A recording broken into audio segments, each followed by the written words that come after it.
Ashama akka moltan kabajamtoota daawwattoota keenya chaanaala keenya Boonsaa fi Raa'ana Qooduu isiniimu riippoortara keessan tokkicha baadiyyaati. Amma gamoo oduu bal'inaan qabadhee dhiyaadheettiin isinii darba.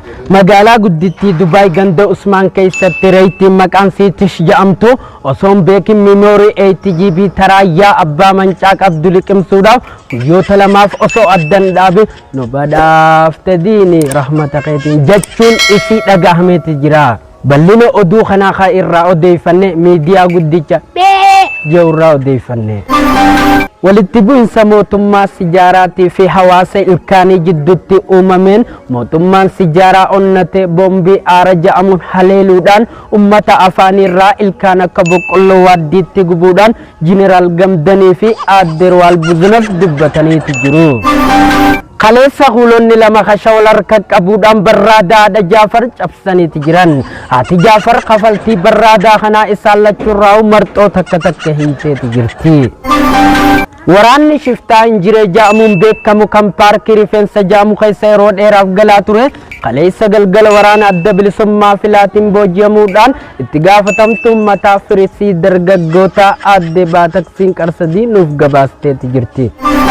Waldorgommii chaampiyoonoo kubbaa miilaa kaleessa magaalaa Jimaat taphatameef Jimaarra haata lamaan subii nama dhorkuudhaan 2-0 mooteeti jira. Waancaa ajaa'ibaa Toomaa fi Mooyyee badhaafame itti gaafatamaan dhimma ispoortii kubbaa miilaa obbo Faaqaan Qarsadii kaleessa gabaaseeti jira. Kabajamtoota daawwattoota keenya oduun keessanii dabraa yeroo chaanaala keenya Boonsaa fi Raa'ii oduu biyyaalaas qabna. Saayinsichi beekamaan Charles Boon jedhamu niwukileera Kooriyaa kaabaa caalu argatee jira.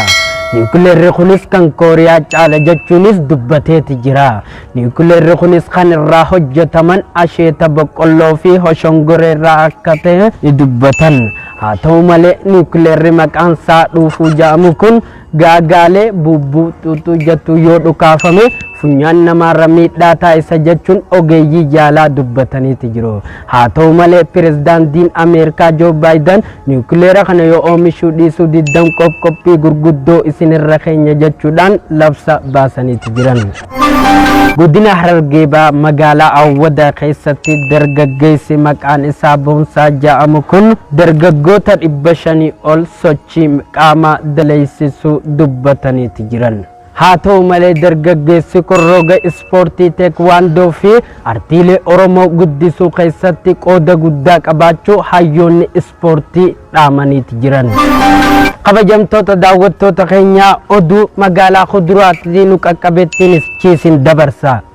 Zamana teknooloojiin guddatan keessatti gareen paastaatii fi makaroonii mirga shuurootii fi biddeenaa sarbuun isaa manni murtii waliigala distiinuuf gabaasaniiti jiru. Haaluma kanaan shuuroo fi biddeenni tokko ta'uudhaan effiseer fayyina paastaa fi makaroonii fe'atee adeemaa jiru garagalchuudhaan lubbuu paastaa meeqaa qisaasuudhaan kan shooroo olaanaa taphate shuuroo barbareeti jechuun dhagahameeti jira. Walitti bu'insa hawaasa shunkurtaa fi mootummaan ablee dirree mahattafaa jedhamu irratti wal haleeluudhaan hawaasni shunkurtaa wareegameeti jira. Haaluma kanaan pirezidaantiin federaalaa dimokiraatawaa distii obbo Maankaan gadda isaanii itti kokorsuudhaan ibsataniiti jiru. Oduu kana kan gabaase barbaree diimtuudha. Godina Harargee Bahaa Mayyuu keessatti harrichi maqaan isaa Wush jedhamu yoo diinni gara maleedhaan dhufes kilaashillee dhabnu dhiiticha kiyyaan isin biraan jira jechuudhaan qeyroo teenya jajjabeesseeti jira. Godina Harargee Bahaa bulchiinsa magaalaa Awwadaa keessatti walitti bu'insa qarshii 100 fi qarshii 50 gidduutti qarshiin 100tti balleessiteeti jirti. Haaluma kanaan komaandar ajaa'ibaa obbo Laaskitaniira lamaatiin harka hudduu duubatti hidhaaniidhaan mana hidhaa godina Harargee Bahaa baankii Oromiyaatti hidhaniiti jiru. Kabajamtoota daawwattoota keenya oduu yeroo tanaa qabannee dhiyaanne tanumaa qophiilee hafan wajjin turtii gaarii.